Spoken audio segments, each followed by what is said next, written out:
lost their mother, and then I'm seated with them there, but I have no idea what I'm supposed to say to them. Just like being there, I know it was enough, but I think there are things that I can mention, that I can put out there, and that assure them that this is normal. You're going to get over it, and just basically being there and speaking some hope to them. I think one of the things that I'm looking forward to is getting equipped and getting really mentored in that area. Thank you for organizing this. Thank you. All right, thank you so much, Isaac. That was beautiful. Thank you for even just that brief story. That is actually something that we shall be covering. So I hope you enjoy the discussion about helping your friends and family members and how to support them. So before I introduce the panelists, just a few housekeeping rules. First of all, when you enter, kindly make sure that your mics are off so there's no interference. If you have any questions, feel free to write them in the chat box or to raise up your hand, and I shall be able to give you a go-ahead to give your answers. You can direct it to a certain panelist or you can leave it open. And lastly, we shall post the mental health website in the chat box, as well as the contacts for Dr. Florence and Dr. Lucy, who are clinical psychologists for Strathmore University. All right, without further ado, so the topic for today, as you all know, is loss and grief. And our first panelist is Ms. Florence Okeke, who is a counseling psychologist in Strathmore University. And secondly, we have Magdalene Muhu, who is a law student, a finalist. She's in 4th year and also a member of the Mental Health Club. If you were there for the webinar series last year, I'm sure Magdalene's face is very familiar, as well as Dr. Florence. So I shall start with Dr. Florence. You can just introduce yourself again and just give us an introduction. Thank you so much, Pauline. A warm good afternoon or good evening to everyone. Florence Ochanda, Florence Okeke is my name. And I'm here today to look at the aspect of grief. I like introducing myself in different dimensions. I'm a mother, so I have 4 children. And I am an entrepreneur as well. I've done business, it's failed, it's worked, I've tried. That's my other thing that I try to do. But above all, I'm a helper. That's the way I want to look at myself. And I help in the area of counseling psychology. Why is that area very important and very passionate? Remember that without our mental health, it's very difficult to be productive because we need that component. And the component of mental health can be affected in diverse dimensions. So the ability to be mentally sound is very important. And for me, mental health does not mean someone walking naked in the streets. Mental health could be as simple as a struggle to make a decision, a struggle, the life struggles that we go through in life. Some we are able to go through very well. Some we might need some support to be helped with. And it is okay to seek help. However, it is important to notice that the continuum, especially the general challenges that we face, if not managed well, can progress to mental illness. So I mitigate before someone gets into mental illness. Unfortunately, sometimes I meet people at the extreme end of mental illness. And I know that had they come earlier to mitigate and have an intervention, then their wellness would have been okay. So I'm very passionate about issues of day-to-day and how people can work through the challenges. So long as we are human on this earth, we will be able to face different kind of challenges, different kind of losses. But we must be able to bounce back. So I love working with people to see that they can bounce back through life issues that are normal. So I'm a counseling psychologist. I work through diverse issues. So I work with individuals, I work with groups, I work with families, and that is my area of specialty. But today, I'm here to look at loss and grief specifically, and how timely this topic is, because when we look at the world currently, the pandemic environment has caused a lot of loss and grief. And I just want us to take a moment and think about our country and then move to the world at large. just take a moment and reflect at the losses that people have gone through, at the pain that they have experienced. There could be pandemic issues, but there could be other losses that are not even related to the pandemic. But specifically, just a moment of silence to acknowledge that there's a lot of loss in the world currently. The loss, because loss is divided into many dimensions. At this particular moment, I'm talking about the loss of a human life. So Pauline, take us through the minute. It's just a minute of silence, and when the minute is done, you can prompt us back. Thank you so much. Thank you so much for that, Dr. Florence. Yes, in fact, we can do that now before we introduce Magdalene. Let's all take just 1 minute and just respect all the different families and those loved people that we have lost.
All right, thank you so much for that, Dr. Florence. I actually really loved what you said about how, at the end of the day, you're just a helper, and that should be in our human nature. And it reminded me of something Orson Welles said. He was a radio presenter. He said that a healthy man owes to the sick all that he can do for them. An educated man owes to the ignorant all that he can do for them. And a free man owes to the world slaves all that he can do for them. And that's exactly what he was saying, that we should always be there for other people. We should always give them insight. I mean, we are all here in union together for a reason. And I believe that reason is to help and to build each other. Thank you so much, Dr. Florence. All right, Magdalene, you have the floor.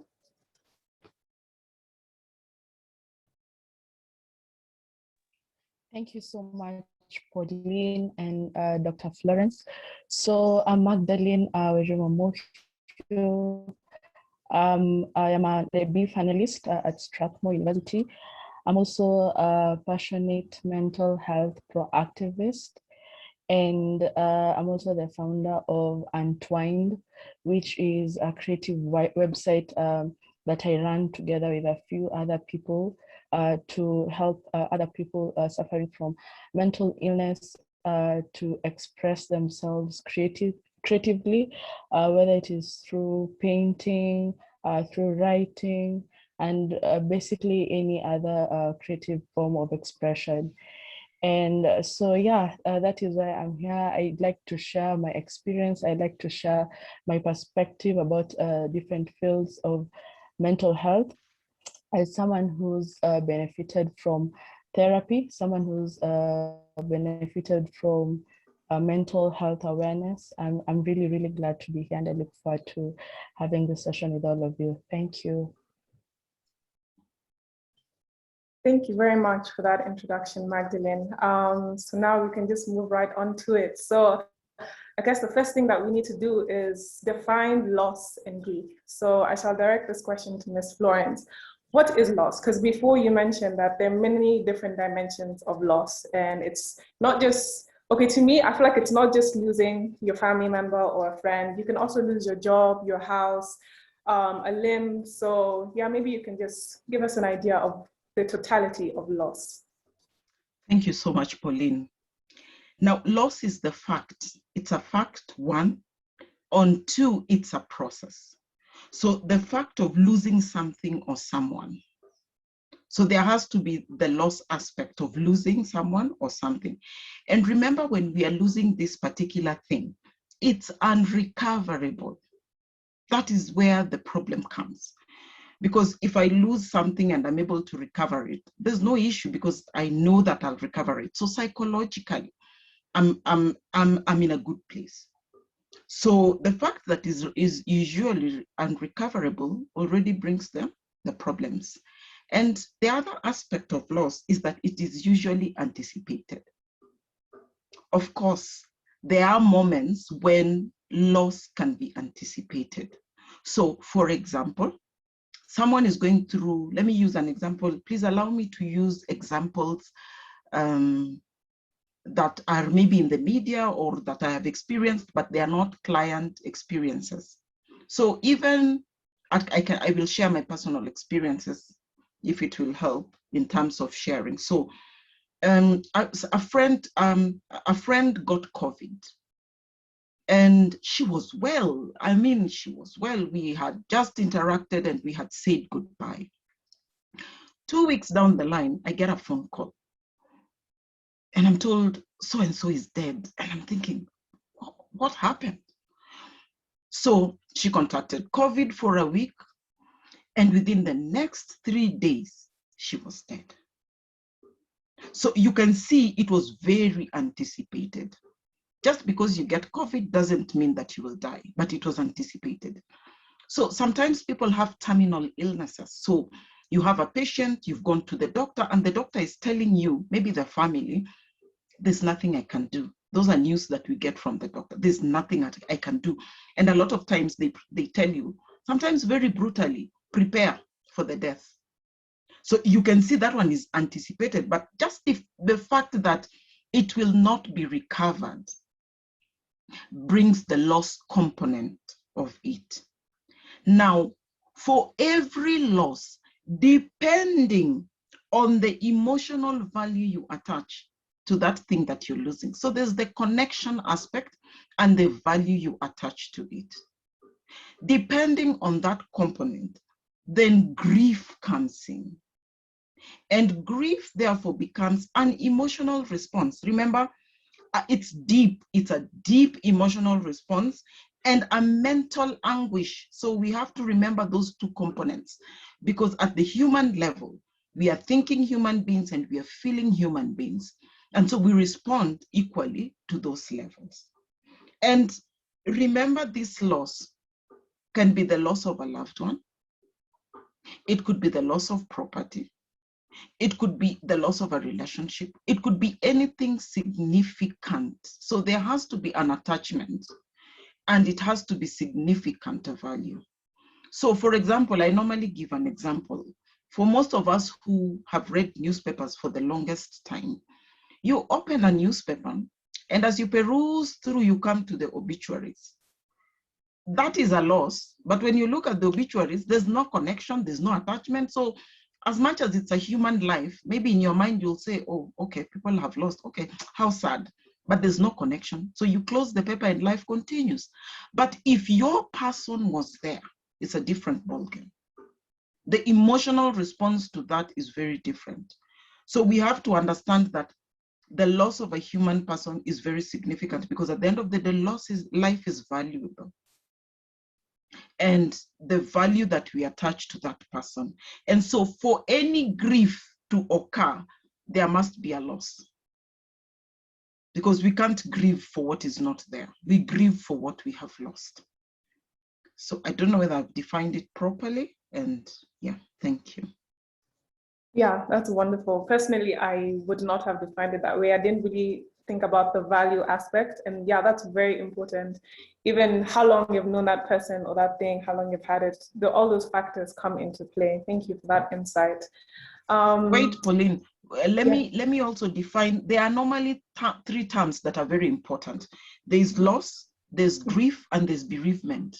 So let's not confuse. So the moment, and there's mourning. So there are 4 terms that are very important. So in mourning is the process of adapting to the life after the loss. And so that will depend on many factors: the culture, the society, the religion, many things define how we mourn. But there's also the aspect of bereavement. So that state that you get into once you've lost something. So thank you. Thank you so much for that, for the clarification. That's just lovely. So Magdalene, now that Miss Florence has introduced that grief comes after loss. So there is something called a grieving process. Maybe you can give us some insight on what does grief mean and what is this grieving process?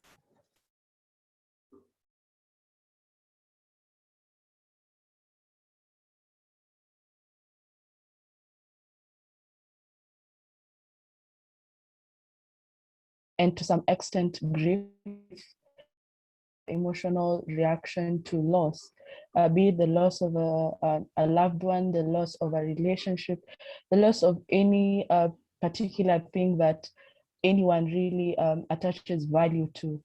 And so since loss is really personal, this also translates to, the process of grieving.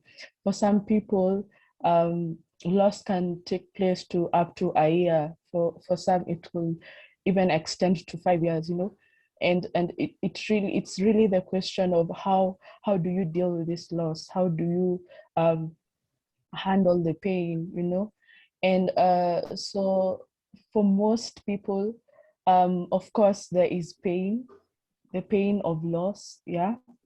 And this can take place for a year. For some, it will take place during the season they're burying their loved one, or in the season where they're experiencing that change. And that could also progress to depression for some again. And again, this depression could be prolonged. I know most people confuse grief for depression, mainly because both of them have similar characteristics, in the sense that there is sadness, prolonged sadness, there is anger to some extent, there is confusion, but depression is different from grief, in the sense that depression is really constant. There is a constant feeling of pain, there's a constant feeling of anxiety, there's a constant feeling of sadness. But for grief, this may actually last up to the point where the person who has lost their loved one really accepts that they've lost them and decides to move on. So after depression, the person decides, okay, I have lost this person, I've lost this thing, be it a relationship, I'm now ready to move on. How do I move on? Do I seek help? How do I seek the help? Do I read books? Do I speak to my friends and relatives? Do I research? Do I watch YouTube videos? Do I hang out? That really is the process in my perspective. Allow me to add, sorry for jumping in, Magdalene. No problem. Now, when you look at the grief process, just to add on to what Magdalene has talked about, different authors or different writers or different theoretical grief experts have mentioned a particular process. So the first thing that normally people go through is something called denial. So you've lost a loved one, but you're like, hey, no. Even when you call people, the first thing they normally say, no, it can't be. Unfortunately, sometimes for most people, their no can last for a very, very long time, which is very dangerous, because the reality needs to be accepted in terms of grief. So when they go into denial, they also go into shock. So the body sometimes just kicks in to take care of your process, so that you don't go into a cardiac arrest, because you've had people who have gotten news of their loved ones and they've died as well, isn't it? It's not uncommon. You hear that quite a bit. And so with that, after the denial comes the shock. After the shock, usually there's a lot of anger, a lot of anger as to why the death has happened in this particular case. Sometimes they even start bargaining. So that's the process. So there's also bargaining. And sometimes we bargain with God. You're asking God, oh God, let me wake up tomorrow and find them. God, let me see them through the door. They see the person. People even go to the morgue, but they're still bargaining that It's a dream. I'll wake up in the morning and this person will be there. And that is now when they go into depression, which Magdalene was talking about, when they realize that it's done. It's done. I remember one particular colleague who had lost a child, and they had taken the child to the morgue. The child was he was 10, less than 10. And he said he sat there waiting for the child to walk out. But there was no walking out until the morgue attendant came and told them that, please go home. It will not happen. So there's a lot of depression. And all this process takes time, and it has to go round. Not everybody follows it in that linear path. And then finally, after they go through this process, then they get to acceptance. Now, it is important to note that acceptance does not take a week. Acceptance can take, in fact, we say that healthy loss and grief takes up to 2 years. At the end of 2 years, ideally, 2-3 years, ideally, then it lessens, the pain lessens. Also when it's processed, because when it's unprocessed, it's a different issue. And finally, people settle and they're able to accept. We read a lot, we see a lot in the media. If you listen to news sometimes, you can see that families who lost their loved ones to COVID in that interesting way, the first cases of COVID, they have not recovered at all. And so that process is long, that process is painful, that process is difficult, and yet it allows someone to move through the process. The process also comes in when also during the family arrangement, during the arrangement of the that is also part of the process. So the process is long, and yet people can move through loss and grief successfully. Yeah, thank you. Thank you so much for that. You've answered, honestly, almost most of my questions in just that short amount of time. That's just wonderful. But I think we can still dive a bit deeper into that. So you've given us a really good framework. Thank you so much. In fact, I'll direct this question to you. And also if Magdalene has anything to add, she can pitch in. You've already spoken about the different symptoms of grief and also a few of the disorders that come about during this grieving process. You mentioned anger and confusion as some of the symptoms. And we've talked about depression. Are there any other disorders, any other symptoms maybe people should look out for, or we should know about during this grieving process? A lot of times there's a lot of anxiety. Anxiety at what next? What will happen? Anxiety, remember, anxiety is first of all normal. There's the normal anxiety, but there's the anxiety that now becomes pathological. So the continuum moves, depending on whether it's processed or it's left through. So there's a lot of distress a lot of times. So those are the anxiety continuums. But a lot of these mental health disorders, a lot of the loss and grief, if not managed, becomes pathological, and there are many mental disorders that can arise out of that. Thank you so much. Magdalene, do you have anything to add? Actually, she's really said it all. I wanted to add PTSD, and of course, this happens when someone really doesn't accept the loss, and gets into trauma, and yeah. So I just wanted to add PTSD.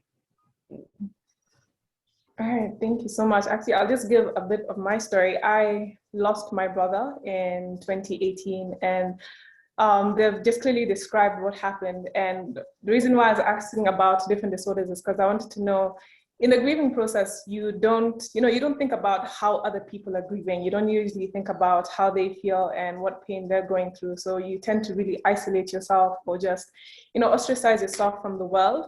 So I think it's very important just to understand that we all go through this process, and that's because we're human. And that's just the way it is. Everyone will, you lose something in life. But as they said, as Dr. Miss Florence said, sorry, it's all about what you do. It's all about how you take care of yourself and seeking support and so on, which we shall come to. All right, there was a very interesting question that was brought about when people were signing up for this. And it says, loss can be experienced in different ways. How do you deal with the loss of having a family member with a disability? And they go on to say, by loss, I mean the loss of a life they would have had if they did not have that disability. Yeah, we can start with Magdalene this time. Thank you, Pauline. So again, this is really subjective and personal because different people have, of course, different needs.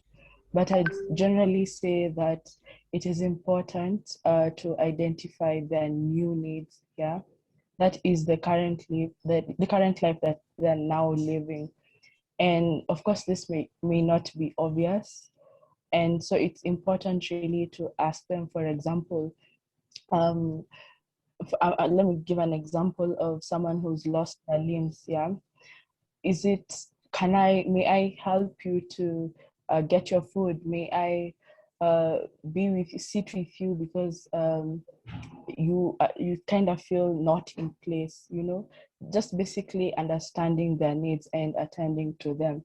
Secondly, I think you need to hold space for them to express their emotions. Ask them, how do they feel about their new life? Ask them how life has changed. What is their new perspective? What are their plans for the future? How are they dealing with this loss? And yeah, that's what I'd say. Yeah, thank you so much. Yeah, Ms. Florence can go ahead. Thank you so much, Magdalene. And maybe before I move to that, you asked about disorders. Sometimes in mental health, in grief, it's not about the disorders, but there are certain pathological aspects that can come out of that grief. And by pathological, in this case, I mean abnormal behaviors. So people sometimes, in terms of complicated grief, it becomes very complicated rather than the normal, simple process that I was telling you about. It becomes complicated. So in the complications, some of the things that people need to pay attention to is things like the chronic grief, an unending grief. I mean, 5 years down the line, the grief is still at the same level when it first happened. Clearly, something is not right. 5 years down the line, things should have moved, but someone is still stuck. The pain intensity is still the same. So that is also a worry, because then in between, depression can also has set in. So people need to be educated on complicated grief. And in that, we have chronic grief, we have delayed grief. We have people who, even after the burial, it's as if nothing happened. They've not started the process. And yet, that person was very, very significant to them. So we worry about delayed grief. We worry about masked grief. Everything is okay, we are smiling, and yet you've lost a loved one. Oh yeah, we are well. Yeah, we are partying, we are okay. Really? You need to worry about those kind of behaviors. It means they're masking something that the mind is not willing to process, so they block it. But it catches up with them with time. And then there's this disfranchised grief where they are not connected to that grief because it's very difficult, it's very painful, and the psyche is not ready to engage with it. So for me, those are the key aspects or the key elements when it comes to grief that people need to pay attention to, that people need to listen to and be aware of. I always say that awareness is strength. When you become aware, then you can do something. Remember, when it's abnormal and when it's pathological, then it hinders us from achieving our being productive. And yet life is about being productive at any given point in life. And so now I can move to the question of how can I answer the question, how do you deal with them? Indeed, it's a loss in the family. Now, it is also important to understand the sequence of the events. So for example, whether the child was born with that disability, and from the onset, it was very clear within the family that this is the way this child will be. So it's a loss processed from that onset. There's also the loss that comes in the middle. Something happens and voila, you're different. And family has to adjust to this person. So this different, they are all losses nonetheless, but you can see that one is very not prepared for. It just happened. One morning, something happened, and here we are in terms of now one of the members in the family is not able to live a meaning and fulfilling life. It's very difficult. So in terms of process and support, for me, what is key is to help the family evaluate. And in that evaluations, we need to understand what is going on, what is happening, how are they perceiving it, how has it affected their life, what is going on. So we are staying more with their emotions, with their experience will always trigger our thinking and our emotions and our behavior. So it is staying within those lines of continuum. So in terms of treatment, I will be looking at their cognitive. What is their thought patterns? How are they perceiving this? So maybe you can hear they're perceiving he'll not be productive, there'll be a lot of work, it's wasteful, it's negative. But is there a new way of looking at it? Is there a new dimension? Because remember, when we are thinking about that, we are thinking about the ideal. Ideal doesn't exist. We deal with reality. So what is our reality saying? How can we still find meaningful fulfillment around this reality? So I work a lot with the cognitive, and that is where from the treatment perspective, we use cognitive behavioral, cognitive aspects. So the cognitive therapy comes in. I want to hear their emotions. A lot of times there's a lot of heaviness in terms of pain, in terms of anger, in terms of disappointment. Remember, these are very dark emotions, and dark emotions will never contribute positively. And dark emotions will always create the depression. And I'm not telling us to think positively. That's not the issue here. It's allowing yourself to process the reality of those emotions and how they're impacting on you. So now we are looking at the process. And remember, as I'm doing that, I'm still paying keen attention to the grief process. Where are they? Because sometimes family are in denial. And when you're in denial, there's nothing you can do. They need to move through the grief process and allow themselves to get to the point of acceptance. And acceptance doesn't mean we are agree it's okay that they are like that. No, that's not what acceptance means here. Acceptance means this is the state and this is the reality of this person, and that's it. And we are accepting what is. And you see, acceptance is very liberating. And so I also want to look at their behavior. How are they responding? Maybe they are resentful. The things that they need to do, they're resentful. So it's understanding where they are in the grief process. First of all, even before we do a treatment, and then we can help them evaluate what's happening, evaluate what's going on. When we evaluate, then we move them to the point of understanding their reality and what is happening. And therefore, at this particular point, they need to start reframing. There's something called reframing. Looking at things from a different perspective, reframing. And when families allow themselves to reframe, then they can take actions in terms of, now you can see their cognitive, their emotions, and their behavior. And also, accepting that it's a loss. And you see now where the definition of loss comes in. What they're looking for is irretrievable. It can't be gotten, it's done. But how then do we move forward and still find meaningful and fulfilling lives despite the fact that one of us in the family is not able to. And so the family needs to go through the grief process and allow themselves to feel what they need to feel and then come out successfully. So that is when we look at the grief wheel. Because when people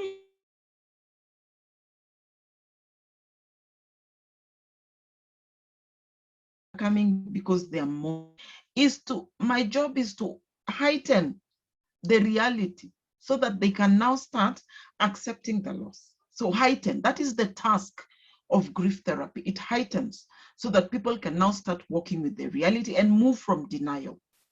The other aspect is to allow themselves to experience the pain and the grief. And that is where the work is.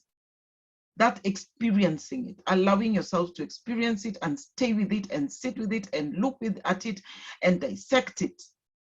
Until then, you're now ready to adjust.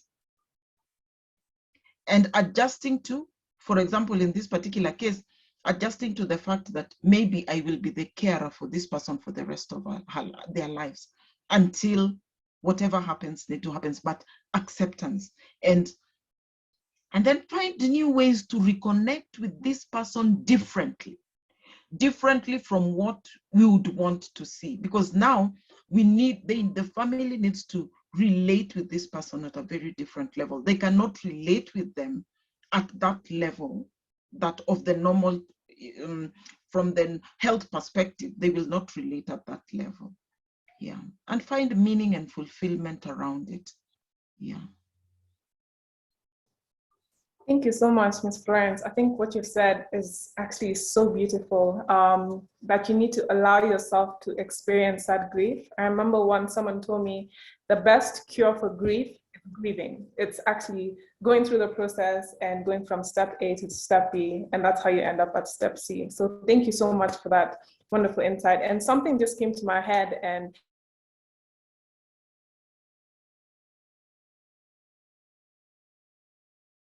normal. You know, as humans, we're very afraid of loss. We're very afraid of, you know, losing things, losing people, and we'll always make sure to try and hold on to that thing, make sure that, you know, protect it and keep it safe. And so someone asked, how do you get rid of being insecure that a person will leave you and move on to another person? So I'm guessing this is in the context of a relationship. How do you just stay patient, stay calm, that, you know, that loss isn't going to occur, that those future thoughts that you're having, those anxieties, how can you go about just dealing with them and, you know, just staying patient and just being grateful in each moment? So yeah, how do you get rid of being insecure that a person will leave you and move on to another person? Yeah, we can start with Magdalene, please. Thank you, Pauline. That's a really interesting question because it's something myself I've had to grapple with in the past, the recent past. And so I'll give really a subjective answer to this. And for me, what I've found, the lessons that I have learned over this season of the pandemic is really that you need to accept change. You need to accept it and you need to expect it. Yeah. There is literally no one in the universe that you can bet on aside from yourself. Yeah.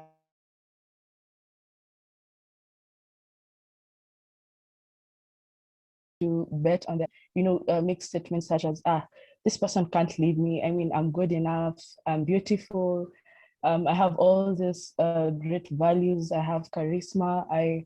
You know, we tend to gas ourselves up and think that we deserve only the best. But the truth is, we have no control of what the other person is thinking.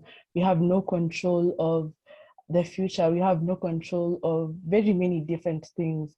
And so it's important, even as we enter and maintain our relationships, to have that, I'd call it space for change, and not just to take it negatively, but to think this is an opportunity. For example, if I lose someone, this is an opportunity to find someone who's good for me, or this is an opportunity to discover something about myself that I could not discover while I was in that relationship. Different ways of looking at it, but in the end, really, it all boils down to ourselves. What do we do with this loss? What do we think about this loss? What do we think about this person? What is our new perspective about the world, about life, about love, about relationships in general? Yeah, so that's really my perspective. Thank you so much for that. That's very important. I feel like the key word here is accept, and as she said, expect. So as much as, yes, you may be scared, it's still, you should still be a realist. And, the world is very unpredictable, but at the end of the day, you will come out of it okay and on your feet. All right, Dr. Florence? Maybe Pauline, allow me to get clarity. Are you asking about the insecurity when you're in a relationship or when it is lost? When you're in a relationship and you're afraid that you're going to lose them, yeah. Okay, because those are two different dynamics. So I've been in a relationships developmentally, most of you, after you hit, what is it called? After you're done with high school and you meet the next level of life, it's about relationships, to be honest. But I want to ask the group an interesting question. Why is it that some people in relationships, others are aloof and attached, yet others are clinging and need constant validation? Why is it so? Is a question, if somebody can answer.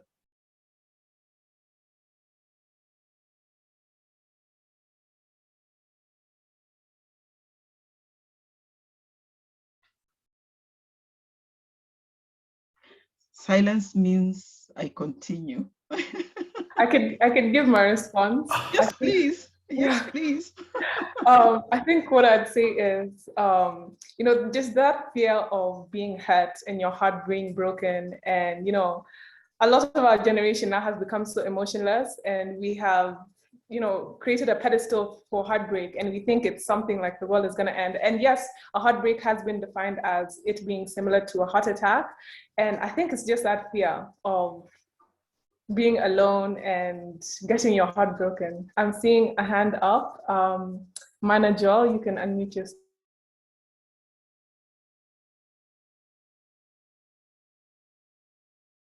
I was just that I think first of all it's our past experiences.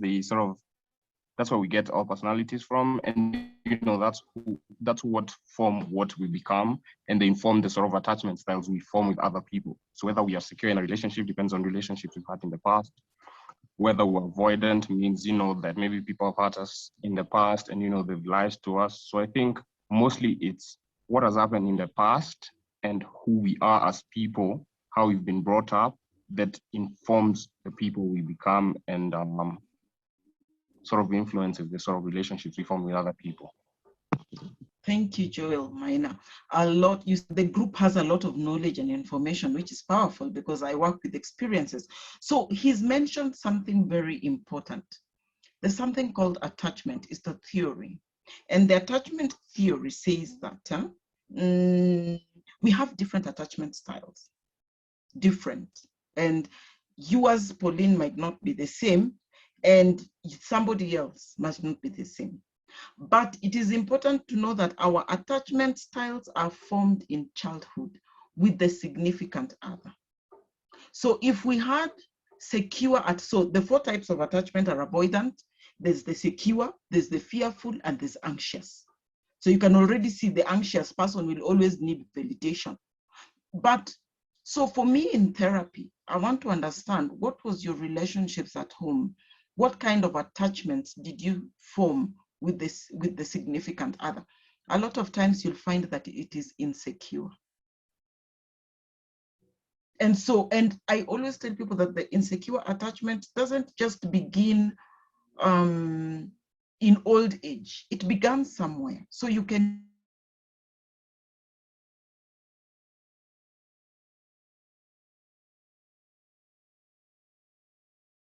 children will internalize your emotions. You might carry the pregnancy to term, but the child internalized the emotions. So, but unless you make conscious effort to connect with this child, by the way, this is just one example, there are many other examples, then you can judgment style, how it starts forming. So it's very important for us to understand that even as we're bringing other people into this world, we need to make a commitment in terms of even their well-being, even before they become adults themselves.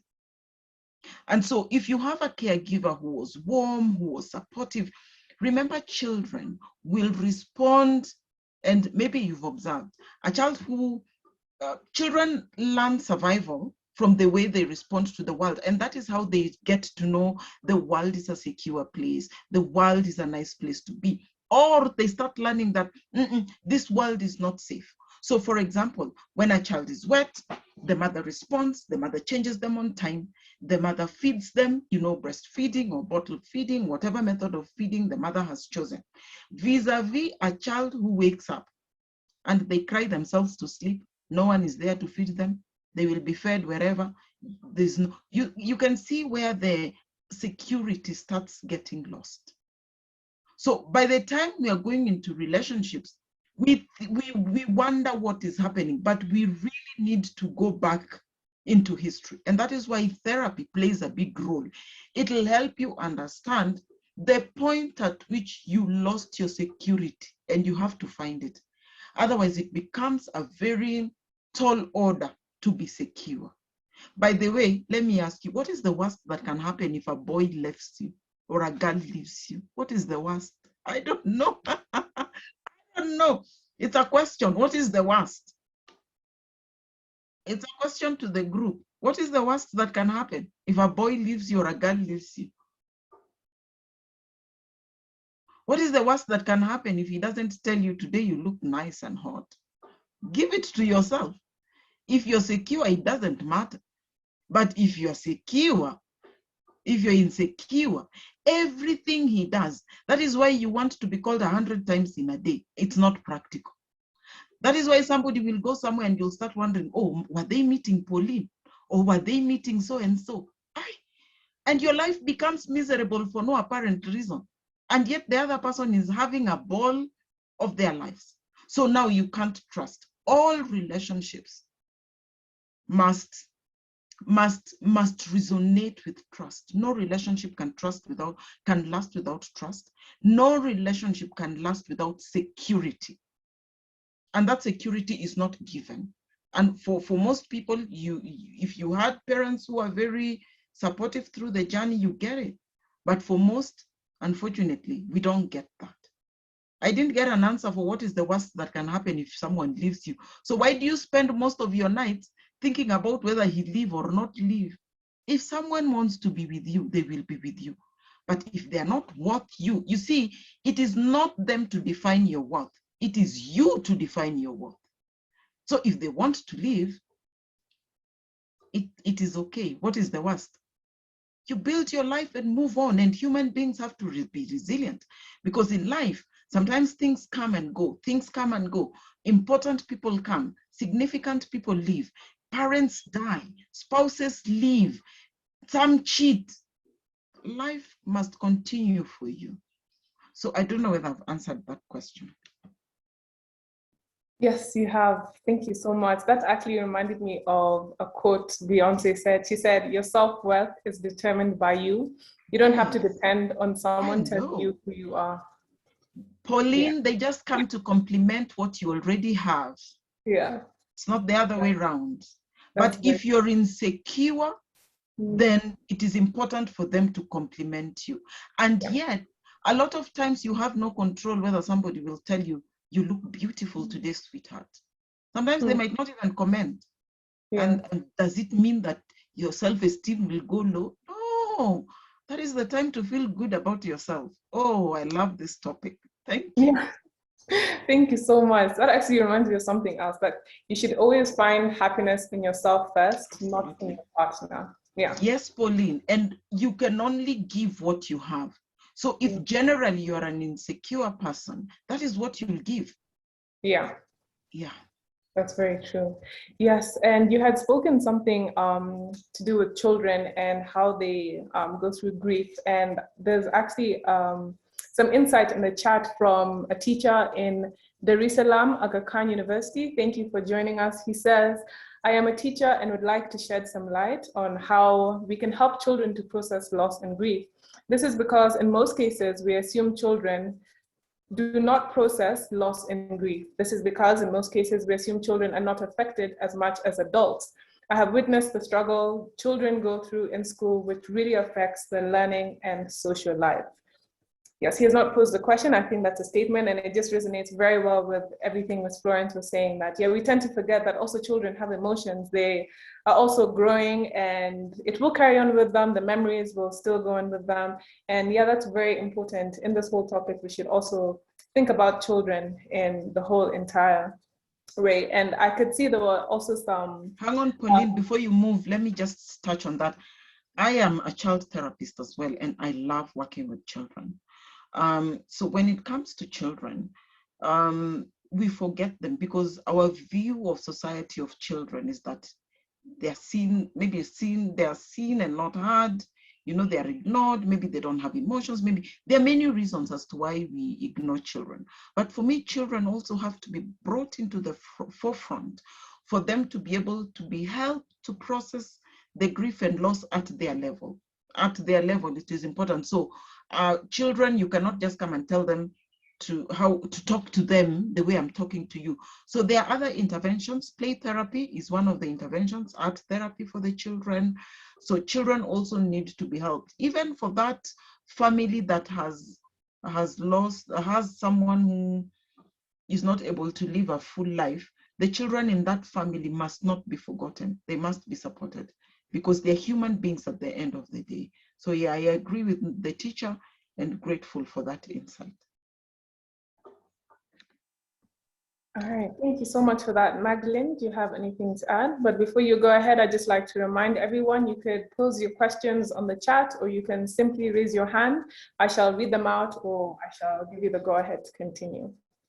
Thank you. Magdalene, do you have anything to add?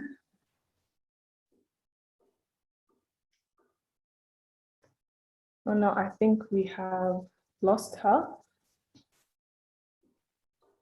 All right, as we wait for her to rejoin, I'd like to change the whole way that we've been asking the questions a bit. And I was doing some research on loss and grief, and I found a number of myths. And I thought it would be a good idea to decipher them. So I'm gonna read one out. I will repeat them for Magdalene once she rejoins, but we can start with you, Mrs. Florence. And the first myth is, the pain will go away faster if you ignore it. Quote, quote. Yeah. I'm just wondering what's the definition of a myth, first of all, so that we are all on the same page. Definition of a myth. That's a very good question. A myth. It says, a myth is a traditional story, especially one concerning the early history of a people or explaining a natural or social phenomenon, and typically involving, supernatural beings. Okay, it's a widely held but false belief or idea. Yeah. Widely held false belief. Yeah, it's a false belief. Why is it false? For example, the pain, is it the pain will go away? Faster if you ignore it. How do you ignore something that is in front of you? So it's a myth. Yeah. For example, the body, the coffin is standing right there. So what are you supposed to ignore? The feelings of, or the reality? You see, that is the way we mask things. We just want to rub a bandage, and those are the issues that create a lot of problems at the end of the day. So it's a myth for sure. Pain has to be processed. Pain does not go away. It stays somewhere. It's like a wound. Allow me to use an example of a wound. When you get a wound, if it's not treated well, sometimes you get the skin on top. It looks as if it's okay, but when you hit it, it starts bleeding. So that masking will always be triggered. It will be triggered all the time. And so it's a myth for sure. Unless there's someone who has gone through it and they can categorically tell us that it worked, I don't think so. We have been so much socialized not to look at difficult things. So we run away from it, or we ignore it as if it didn't happen, and yet it eats our soul because of the reality. Thank you, Pauline. I love that statement. It eats our soul. Yeah, that was beautiful. Thank you. The next one is, if you don't cry, it means you aren't sorry about the loss. If you don't, not necessarily. Not necessarily. If you don't cry, it doesn't mean you're sorry. Who said that crying necessarily means you're sorry? You could be crying, but you're not sorry. There's one time, unfortunately, these are my stories of loss and grief. We went to bury somewhere, and this lady was crying. She was really crying. And I know for sure that the relationship was very difficult, and she had even moved out of the home, and she was wailing the loudest. So I asked her, what was that all about? She said that, I was just thinking about this man has left me with the children on my own.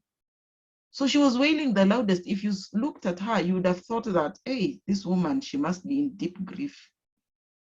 And then she moved, because the relationship was not there anyway. So she moved away from it. And so tears do not necessarily mean grief. Do not necessarily mean pain.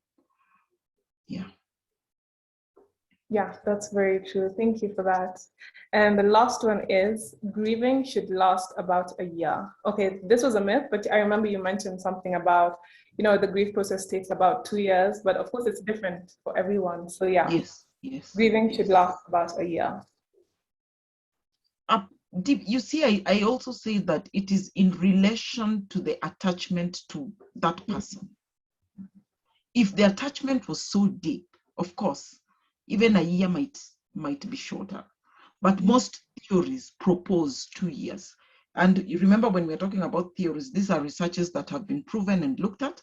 So for me, I like leaving it open for 2 years, depending on the relationship.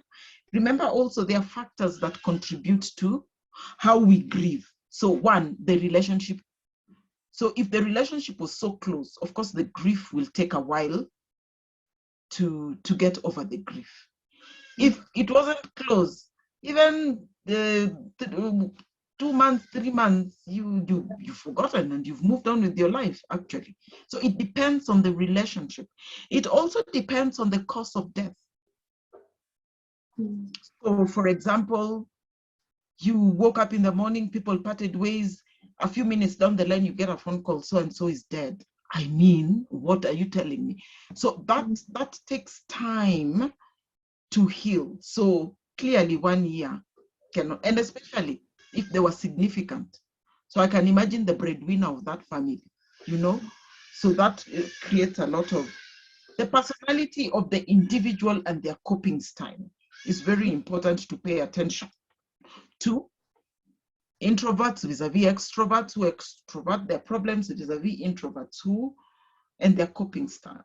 So it's important to pay attention. And then remember, I also said customs and religious beliefs also will dictate how you mourn, because we know that different religions tell us different things and different cultures tell us different things. So there are many factors to consider when it comes to the issues of loss and grief. Yeah, that's wonderful. Actually, I'll just give some more insight on my own personal experience. As I mentioned, I lost my brother in 2018, and the date was in June 26th. So it's about to be 3 years. And when I saw that myth, I just laughed, because I feel like even till this day, I'm still going through the process. I'm still in denial. I'm still angry, still bitter, questioning and confused. So grieving is a process, but it gets better at the end of the day, and there's always light at the end of the tunnel. Thank you so much, Dr. Florence. Sorry, Mrs. Florence. I don't know where Magdalene has gone, but as we wait for her to continue. The last section was supposed to be coping with loss and grief, but I can see some very interesting questions on the chat. Maybe we can tackle them before we go on to that. The first one from Daisy is, how can you tell someone that they have lost their loved one? Is that how do you break the news? I'm not Yeah. sure what that statement means. I believe that's what it means, yeah. So it depends who you are to break the news. What is your role? Who are you? So the hospital normally breaks the news and they normally call you and say, you better come to the hospital very fast. Some will tell you things have turned around to the negative, so you better run. So they are very blunt because they have no, a hospital deals with facts, so they have no time to soothe our egos. But it just depends on breaking the news. It depends on the circumstance. So if someone was ill for long and they passed away, it is okay to just be honest and genuine. First of all, sometimes it's done through phone call, sometimes it's face-to-face. That's why I'm saying it really depends. If you're going to use a phone call, please make sure that person is in a safe place. They're in a maybe sitting comfortable environment, because anything can happen.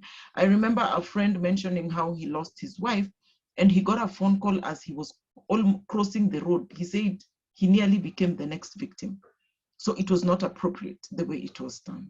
So when it is through a phone call, and you must do it through a phone call, please ensure even there could be someone else with that person so that they can be comforted or they can be supported. It's very important. And it's okay to just say whatever it is. So and so, unfortunately, so and so has died. A lot of times we use the nice language, we mask it, and sometimes that stops us from moving into reality. And I know that religion plays a big role, culture plays a big role. So sometimes people will say they've gone to heaven. Where is heaven? You know, in terms of reality. So it can be confusing. It is important to use that right word. So and so has died. It sounds heavy, it is impactful, but it helps in the starting the grief process. Because when people go to heaven, okay, what is heaven? What are some of the good names that we use, Pauline? Some of the code names that we use instead of heaven? Yeah, no, for talking about death. That's a good question. We use many synonyms. There are many synonyms. I can't remember them now. Yeah, she's become an angel. I can see someone writing it in there. Yeah, so how do you tell that? What do you mean? If you're breaking that news to someone, then what do you mean they've become an angel? It's even confusing. They're in a good place. What makes you think they're in a good place? Passed on. You know, when you pass on and you come back. So when they are passing on to where there's an expectation of coming back. So it is important just to be honest. Empathy is very key as we break this news, because it's a difficult and it's sad news. It is not happy news. So just saying, oh yeah, someone has said, joined the heavenly choir. People rest and they wake up. You know, they're synonyms. They make us feel good, because compare those synonyms with dead, died, two heavy words. And so it is important just to say what happened, but find a good time and a good place, someone to settle, and then it is important. And a lot of times people have the sixth, they will tell you something has happened. Sometimes people just have the sixth, but yeah, it is what it is sometimes, and it's very heavy on the mind, it's very heavy on the emotions. It's just a heavy topic, death. Yeah. That's very true. Thank you so much for that. Many questions are coming in. This is wonderful. Okay, I'm seeing another question in relation to relationships. So Sankara said, to what extent should we avoid situations that trigger our sense of loss? For instance, should we avoid people who have recently hurt us in a relationship? triggers will always be there. It is our responsibility to deal with the triggers. So let me assume you're in Strathmore, you had your boyfriend in Strathmore. How will you ignore them? You eat at the same cafeteria, you crisscross, maybe you're in the same class. Sometimes you just can't ignore them. It is your responsibility to work through the triggers so that they don't become a problem to you at the end of the day. So for how long will you avoid? It means therefore you'd quit school, but is it worth quitting school? So it's important for us to work with our triggers, because triggers will always be there. You'll be sitting somewhere and someone says something that resembles that person that you had. You might be walking and then you get a smell of, so you can't run away from those. It is important to just pay attention to them and process your triggers and process your loss. Actually, that is the issue. Process your loss, but in the process, deal with the triggers, and then you're able to move on successfully. The word is successful. So for those people who try to avoid, it is important in my exploration, for me, clearly, they have not dealt with their loss. Because if you've dealt with your loss, it doesn't matter. It doesn't matter whether you meet them at the cafeteria. It doesn't matter whether they'll sit next to you. It doesn't matter. It shouldn't matter. Let me use the word shouldn't. That's very, very true. Thank you so much for that. I'll actually give a funny story. I can laugh now, but I remember I used to even have just triggers in class or in the library, and like a mass of emotions just used to, congest me. And I mean, at the end of the day, yeah, you shouldn't avoid them. You shouldn't ignore them. They will always come and it will happen. But yeah, the best thing to do, as Ms. Florence has told you, is just to face it head on and look it in the eye and know that you're stronger than that. Thank you so much for that. And Pauline, thank you. It's important to also stay with the emotions if they come, because you're still in the process of dealing. If it happened, let's say a week ago, your emotions will still be raw. So it's okay to let the emotions be. Unfortunately, I think it's normally people want to be, is it decent? So I don't want to be seen crying. It's okay, it's your process. Of course, it might not be just appropriate to burst out crying everywhere all the time, but if you find a private space and you feel you need space to deal with that emotion, you see, that's part of the healing process. Yeah.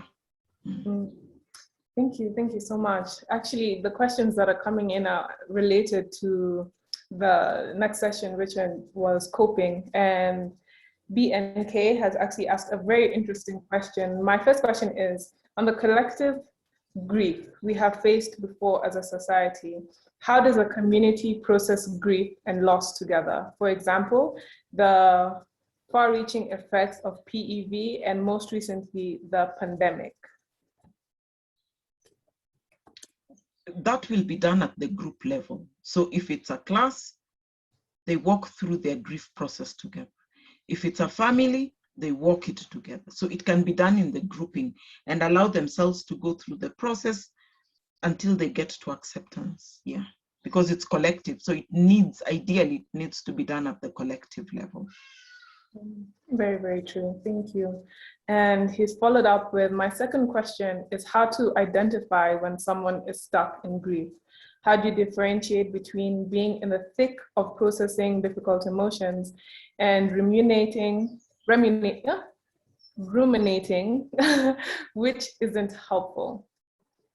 So how do you identify when someone is stuck in grief? Yeah. So clearly we said the symptoms of grief are what? So we have physical symptoms. So sometimes you're in pain here and there, but when you go to the doctor, there's nothing. And these symptoms are coming especially after the grief. They were not there after the loss. They were not there before, but after the loss, they are physical symptoms. So all the physical symptoms that can occur in the body that you can think about. Pay attention to the emotional symptoms as well. So this person is forever tearful, they are ruminating, they are sad most of the times, they've withdrawn most of the times. We pay attention to the cognitive processes. We are listening to their thoughts. They might be dark and negative, and this was not there. Those are symptoms, and also their behavior. So all those dimensions need to be taken care of, and you can easily spot, even with children. A child will withdraw, more specifically for children, either they're withdrawing or they regress, so they go back to behaviors that they had weaned off in childhood. So if there's a loss and a child starts wetting their bed, it is important to pay attention to that, not start beating the child because they've wet the bed. Understand the context of the child, be sensitive. So symptoms can occur, even spiritual symptoms. Sometimes we pray too much or too little. Yeah. Yes, because remember, we are spiritual beings at the end of the day, depending on how you want to define your spirituality. The other thing is also sometimes people now start going to the sorcerers to sort them out. Ule mganga, those mgangas on the tree, mganga anatibu. So we go to the mganga because our spirituality has been shaken. So it is important to pay attention to all the dynamics that would come. Thank you so much. Yeah, that's very, very, very important. And I can see questions are coming in about support and how to reach out. So I guess now we can talk a bit about, coping mechanisms and how does the individual person who is going through this grieving process and they feel the need to get a third party or just external assistance. Someone has mentioned professional help. At what point should you now seek professional help? So what are some coping mechanisms besides professional help as well that people can use during this grieving process in order just to keep them going every single day? So if we define the word coping, I like defining terms so that people understand. If we look at the term coping would mean the ability to tolerate or minimize or deal with the stressful situations in your life. So that is what we mean by coping. So there are very many different coping mechanisms. So there is releasing the pent-up emotions. That is one coping, so that they don't just stay within the body, releasing them. So that is part of it. There are many, managing the hostile feelings that might come. How do you manage them? You can't just lash out at anyone just because you've lost a loved one. Remember, just because we've lost loved ones does not mean that life has stopped. Maybe you still have to go to work. You still have to deal with people. So life does not stop. And usually, I think bereavement from most of the places I've worked is only 2 weeks. You can imagine. Between the loss and the death and the burial, you have to take only 2 weeks. You're still very raw and you're still very sensitive. So it is important to pay attention to those dynamics, the emotions that have been there, the behaviors maybe that you're engaging in, pay attention to them. A lot of times in terms of gender, and this is something that has been proven, women will tend to talk about their issues, but men will tend to do what? Hit the bottle. As a way of numbing the pain and running away from the pain. That is negative coping, because there's also negative coping, but there's also positive coping to allow yourself to deal with those emotions. And then there are other different techniques, mindfulness, spiritual practices. But for me, from the psychological perspective, is to be able to deal with your cognitive processes, to be able to deal with your emotional processes, and to be able to look at your behaviors. Those are the key dimensions that are important. The other ones just contribute to your wellness. But unless you deal with those 3 components, then it might be even difficult to do what? To cope. Because what are you coping with? You have to clearly define it. Yeah, that's very true. Thank you so much. Yeah, I think an important thing to realize is that, life must go on, and each day at a time, and just make sure you continue to follow those steps. And as she said, it's very important to pay attention to what your body is telling you and what your mind is telling you, and respond accordingly. Thank you so much for that. And I can see a very interesting question here from Violet, and let me just sort of give some background. She's asking about, okay, her framework is to do with the blame game. So obviously when you lose someone or you lose something, some people tend to blame someone else. It was your fault, you did this, you did that. And when it's projected to you, how do you deal with something like that? So she says, what do I do if I ever said something unpleasant unpleasant words to my child or punished him, her, and he keeps reminding me. So as a parent or Yeah. as a caregiver, you said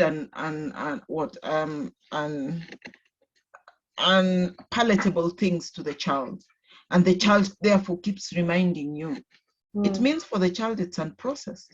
I think it's okay to apologize and explain why you did what you did. It might not be justified and it might not be okay because the harm has been done. But the fact that the child keeps reminding you again and again, it means they're still hurting. And children always like fairness and justice.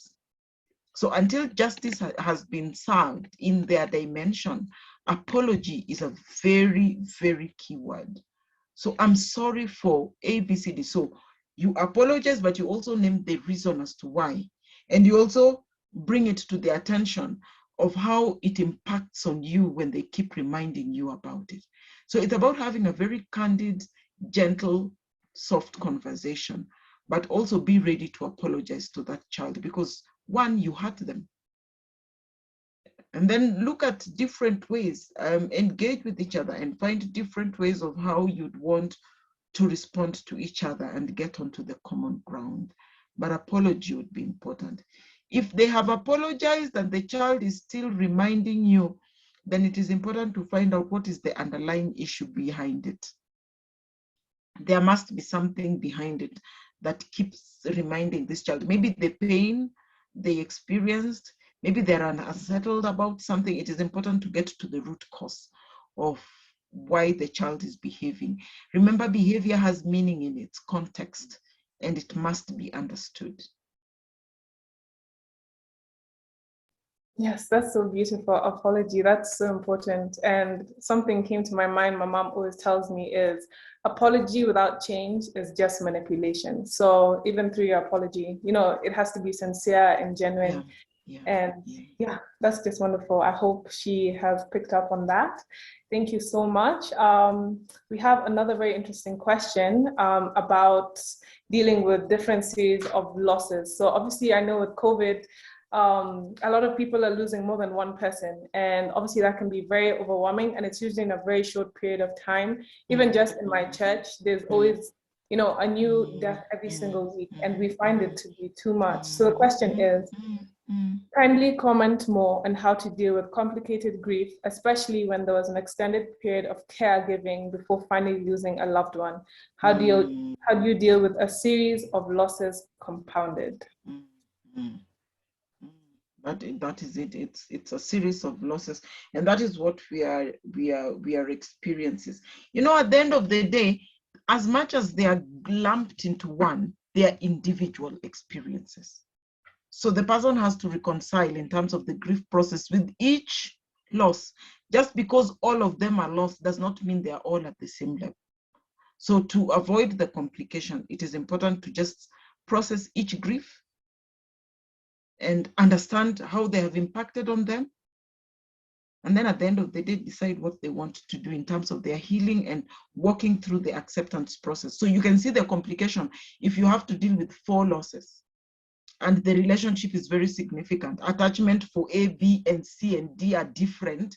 You can't walk them at the same level. So you can hear if the person is coming for therapy, it will be longer. It will be slightly longer compared to someone who is only coming for one. Yeah. So yeah, allowing themselves to walk through the journeys of the individual, giving themselves time so that they don't get into the complications because of the depression aspect, because of the anger aspect. Those emotions can equally be compounded when it is times 4, you know? Yeah, it can be heavy. It is heavy. It is heavy, yeah. Yeah, definitely. Thank you so much for that. Yeah, I think also, just as you said, you need to take time. I think with grief, it's so important to be patient with the process and just trust in it. All right, another interesting question. We sort of touched on this, but it's in a different format. How do we support those going through loss? So I'm guessing, like, how do you be there for someone when they're grieving? And yeah, you just don't know what to do, as Isaac had brought up in the beginning when he was telling us what to expect. What are different ways that you can be there for someone? I think we worry too much about what do I need to say? Oh my God, how will I behave? One of the things that we need to learn is the quality of presence. What is the quality of your presence around that person? So you're not going there to bubble, bubble, bubble, talk, talk, talk, because you're feeling in the silence. Remember, around grief, there's a lot of silence. And most of us are so uncomfortable with silence because our world is so full of technology. We are always listening to something. And so we struggle with silence. We need to be comfortable with silence because it's not the time to talk, talk, talk. So the quality of your presence is important. Just being there for that person. You don't have to say anything. By the way, what would you want to say? There's nothing to say. Because one, you don't know the magnitude of their pain. You don't know, you cannot even begin to imagine or fathom. So honestly, there is nothing to say. Nothing at all. And sometimes we say all the wrong things because we are anxious for ourselves. And if you're a friend, when that person sees you, they know that you're there with them.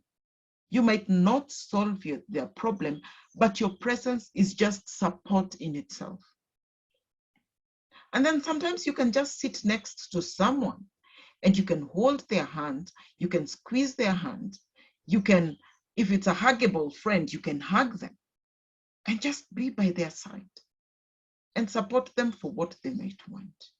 If it's running around, then support them. You don't have to start talking about that loss. And in our culture specifically, it is, we always go and say, pole kwa jamii, or sorry. But for me, I always wonder, what is the meaning of that sorry? I don't understand it a lot of times.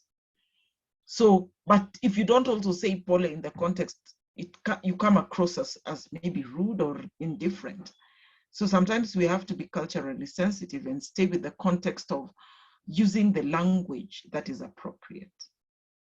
And then they can speak if they want, they can tell you, if they're ready to tell you, they'll tell you about what they want.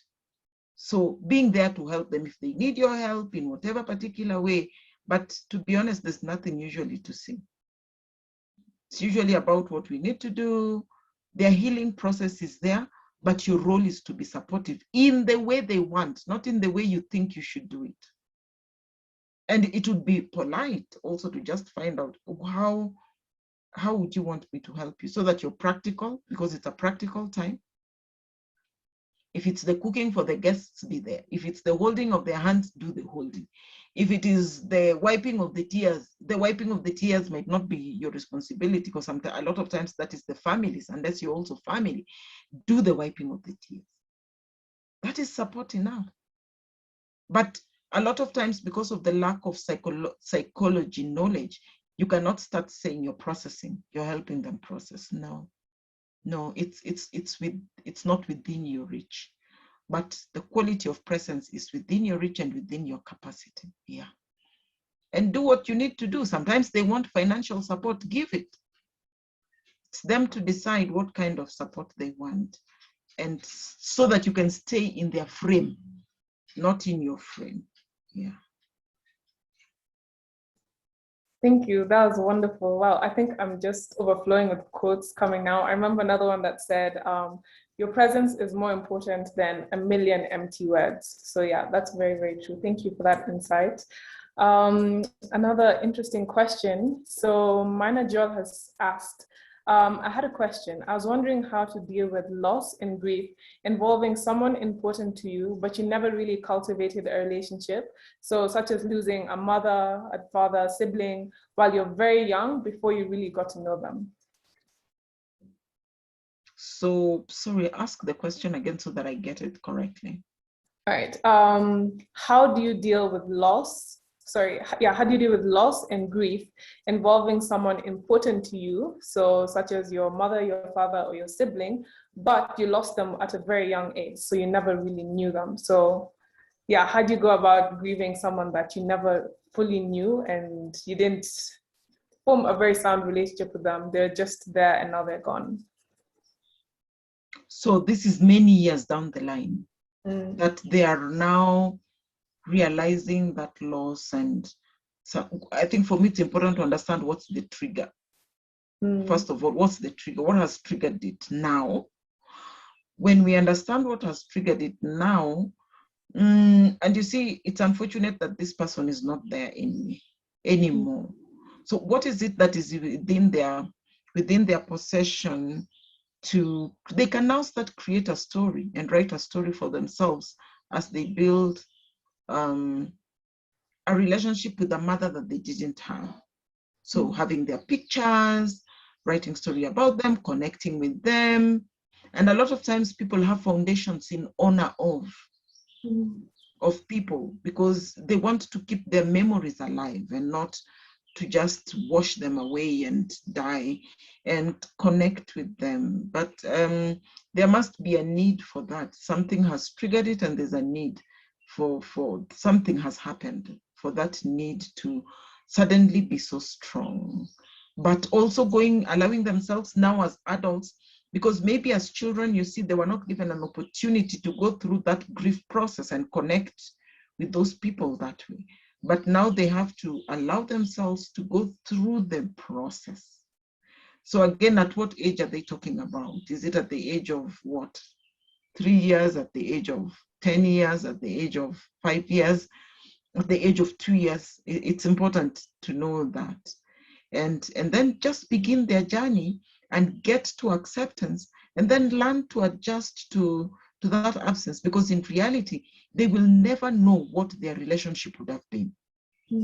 Because just because they're a mother doesn't necessarily mean that you'll have a close relationship. It's an assumption. We know, looking from experiences, you might have a mother, but they're very brutal, but you might have a mother, but they're very caring. So it is important to walk through that journey of loss, get to acceptance, and learn to live without to live without the disease. I hear a lot of yearning, a yearning. Yearning is part of loss and grief. A yearning, a deep yearning that cannot be filled by anything. And so they have to allow themselves to walk through that journey and reconstruct it. Yeah. That's very beautiful. Thank you so much. Yeah, with grief, there's no roadmap to grief, so it's all different for everyone. Thank you for that response. Now we have a very interesting question here. Someone has brought out the aspect of suicide, and they have said, how do you deal with loss from suicide, and how do you support the loved ones of the victim? Suicide is a very interesting dynamic, because it is an individual in the family who decides they want to take away their life for whatever reason, compared to someone who has lost their life when it's not within their circumstances. Their life had to come to an end. It was not their choice. So for the family, there's a lot of guilt and grief and asking, did we contribute? Could we have done better? Is it our fault? Sometimes even within the family, there's a lot of blaming. And a lot of times, suicide is very complicated because if you didn't know, in our context, for example, if someone hanged themselves, you cannot bring that body down until the police comes. And the police are normally they're not going to be gentle. What they do is they cut the body and the body falls down. So already that is enough trauma for the family. So they have to deal with that trauma. The second aspect is that the noose that was used is not taken out until they go to the morgue. That is when everything is now. So you see, there's a lot of traumatic aspects because it's considered as a traumatic incident. So the family has to walk through the journey of trauma. It's very traumatic to lose a loved one. It's very traumatic, the events as they go. So they have to look at it from the traumatic perspective. An event that is very traumatizing. And so when they look at it from that particular perspective, then they also have to come to the acceptance. And a lot of times that is the point of process where family have to look at how they contributed, whether they didn't contribute. So that process and that conversation has to be looked at. They can't run away from it. Sometimes they write a suicide note and they leave it. Sometimes they don't. If they leave a suicide note, at least you have an inclination as to what has happened. But if they don't leave a suicide note, you keep guessing. And it's a very difficult time for the family. I wish people knew that suicide is not the end. This is not a solution. There are better ways to manage, because it leaves a lot of complex issues for the family. But at the same time, the family must still go through the grief process before they get to acceptance. And the people who are supporting them still has to just use the same tenets. Be present. By the way, what is it that you want to tell them? And I always worry, why do we worry about what we need to say? It's a question, Pauline. I'm just wondering, why do we worry about what we need to say? Really, if you think about it, there's nothing to say other than I'm here with you to support you, and you can count on me for whatever support that you need. If it is to go and buy food to cook, come and do the work. If it is to make sure that the guests are taken care of, that is what you can do. But just being present and true to these people. Yeah, I agree. Actually, another story. I actually lost my best friend to suicide, and this was last year, around the same time of my brother's memorial. And I was very shocked, and I realized, a lot of people, when they think about suicide, they think it's such a selfish act. I remember a lot of people were saying, how could he do that to us? How could he leave us? Why was he so weak? And I think a lot of suicide, we tend to think that they're weak characters, but they're really not. And you just have to look at the situation and just look deeper into, why it really happened. And another thing is the whole traditional view of suicide. I was reading an article that was talking about how a lot of tribes in Kenya believe that people who have committed suicide, they don't even, they shouldn't be respected in the way of having a funeral. I don't know if it's the Luo or the Luya tribe. If a person commits suicide, they wouldn't have a burial for them. People will not attend, they will just dig a grave and put them in. And it's very sad. And others, you're not allowed to cry at the funeral. And suicide is growing so much, especially with COVID.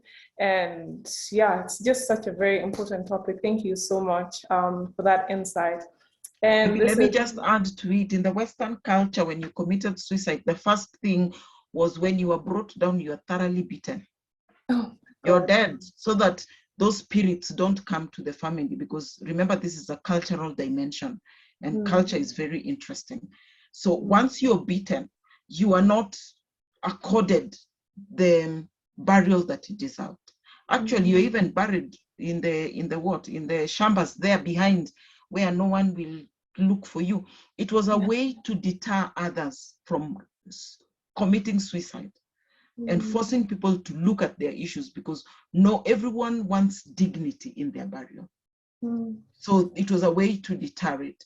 That was cultural, and even today people struggle to talk about it, and even the burial process is very different. That's my goodness. I hope one day the African perspective changes. It's very important that you scare people away from it, but it's also important to just be respectful to the dead. I don't know. It's a very strange topic. All right, this is the last question of the day. How can one be able to balance grieving and the other demands of life, such as work, school, parenthood? Let's say you've lost someone in the middle of exams, because we tend to find ourselves ignoring the grieving process and focusing on that one thing and hoping that we can come back to it. So how can one balance just their responsibilities and duties even as they're grieving? So counseling is a tool that will help you to integrate the feelings of loss into your daily life. That's the best way that you can do it. And because sometimes you might not have the skill of going through it yourself, so it becomes overwhelming. And when you're overwhelmed, then clearly everything else will fail. So therapy, I say therapy, the driver for psychological healing, is very important. Other self ways is just to acknowledge what is happening and allow yourself to go through the grief, but at the same time still go to work. And if you need time, if you have a good boss, you can ask for time to just rest, but that rest means doing the grief work. There's something called grief work. So people must do grief work so that they can be able to heal and move on. So it's a process, it's a journey, and it's the reality of our life that death is part of us, and we somehow need to coexist with it at the end of the day. Yes, that was beautiful. Thank you so much. I've just remembered something Sarah Desson said. It says, grieving doesn't make you imperfect, it makes you human. And I just want to give you guys, with that wonderful comment. Thank you so much, Mrs. Florence. My sincere apologies. I believe that Magdalene was having some technical issues, but she already gave us so much to think about. So thank you so much, Magdalene. Before I let Mrs. Florence give some closing remarks, are there any further questions or just remarks that the audience would like to make? If you have a story to share, your opinion, all your stories, your opinions are very welcome. So if you do, please feel free to raise your hand. And as we wait, we can just direct it straight to Ms. Florence. Just give us some closing remarks, some words of advice for especially anyone who is going through the grieving process right now. Just some positive words to help them keep going. I think for me, so long as we are on this earth, there are certain things that we cannot escape. It might not be within our control. They somehow find us, I think. So let's live life knowing that we are living on borrowed time. The other day I was talking to my husband, and he said something very interesting. He said that out of the 6 million sperms that were there, only one sperm became Florence. And because I was born by chance, I have to know that I can't live life by chance. I have to live with it engaging meaningfully and fulfilling, because at the end of the day, there's an end of continuum. Something will come to an end. So let's not run away from our issues. Let's process them. And when we process some of the challenges that we face, then we are in a better place to engage with the demanding world. But when we run away, especially from the difficult issues, then we put ourselves in a very difficult and complicated space. So loss is part of us. If it happens, it is asking yourself, how do I want to go through this process successfully? We don't think about it, we don't verbalize it. So a lot of times we find ourselves in the unsuccessful side. But for me, it's educating the communities about loss and grief and how we can go through loss and grief successfully. So that is our task, to go through it successfully. It doesn't mean it is easy. It's difficult, it's challenging, it is painful. But what is the cost that you have to pay for it? If you don't do it, what is again the cost of it? And so at the end of the day, we are human, and some of these realities, it's an existential phenomenon. We must face it. And I wish us all the best, even as we go through the difficult challenges of life, as we navigate life, we have the responsibility of working through the challenges that we have. Otherwise, I wish the student fraternity all the best as they journey through life and their studies, and even as we journey through the pandemic in an arena of loss and grief. Thank you so very much, Mrs. Florence. Gosh, I even feel empowered now. I really love your passion and your initiative to help people, and just the whole aspect of just psychology and building people up. I feel it's very important for a community, just for people to be connected and for there to be people who actually lend their hand. And thank you so much for taking that step and being courageous for the rest of us. I'm sure so many people are grateful as well. And yeah, ladies and gentlemen, it is at this time that the webinar has come to an end. Thank you so very much to our panelists who have taught us so much, and please feel free to continue to talk to us, the Mental Health Club. Our Instagram handle is SU_Mental Health Club. The website is www.su sumentalhealthclub.co.ke, and the email is mentalhealthclub@strathmore.edu. And I believe that all the details have also been shared on the chat, including the contacts for Mrs. Florence and Miss Lucy, as well as Magdalene. And yeah, thank you so much for listening, for taking time off your evening to join us. And this conversation has just been so fruitful and amazing. Very grateful to the audience for coming, for all the questions that have been coming in, and also just the opinions that have been given. Let's continue the conversation. And remember, for anyone going through any sort of loss, or anyone who is supporting someone else, remember that you will heal, you will rebuild yourself around the world, the loss that you have suffered, and you will be whole again. And that's just the message I'd like to leave you guys with.